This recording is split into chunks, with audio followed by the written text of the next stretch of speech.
La televisione tradizionalmente parla al proprio audience, che è sempre nazionale, per cui questa esperienza di Lynx Magazine è qualcosa di molto raro.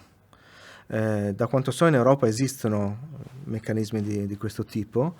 Noi ne abbiamo portati avanti uno secondo il nostro modello, che è un modello nato anche sul lavoro delle persone, nel senso che davvero è stato un incontro tra autori, redattori e anche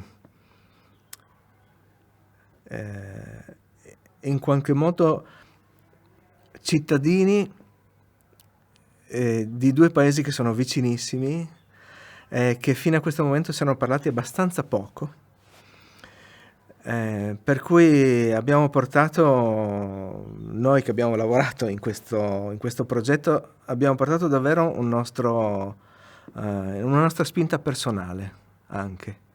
Cioè c'è stato in qualche modo un interesse reciproco sincero e anche un po' delle nostre storie personali. C'è qualcosa di familiare in questo programma. Forse per questo ha funzionato così bene.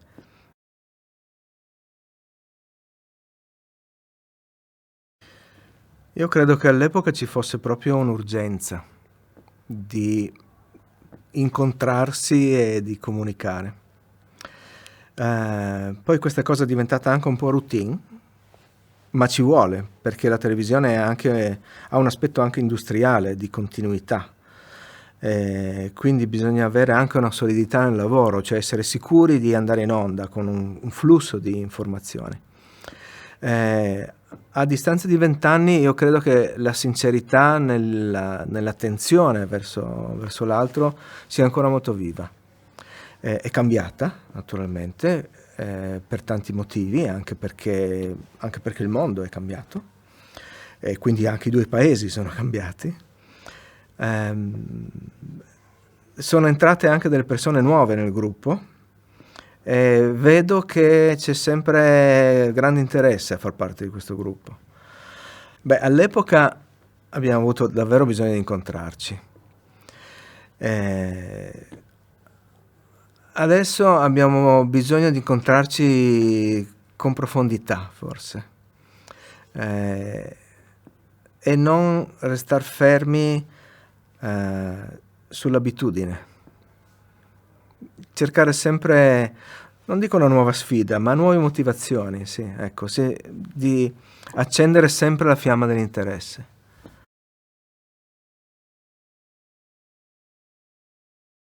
Non lo so. Non lo so perché non conosco ancora il programma di Go 2025. È una buona occasione per il territorio e quindi per tutti gli attori del territorio, anche chi lavora sulla comunicazione, assolutamente. Io credo che sarà un evento che ha assolutamente bisogno di comunicazione e credo che il racconto non debba essere sempre portato nei confronti di chi vive qui a cavallo del confine, ma di portarlo un po' fuori, nel senso che a questo punto forse noi che viviamo questo confine intensamente abbiamo bisogno di raccontarci nei confronti di chi ci conosce poco.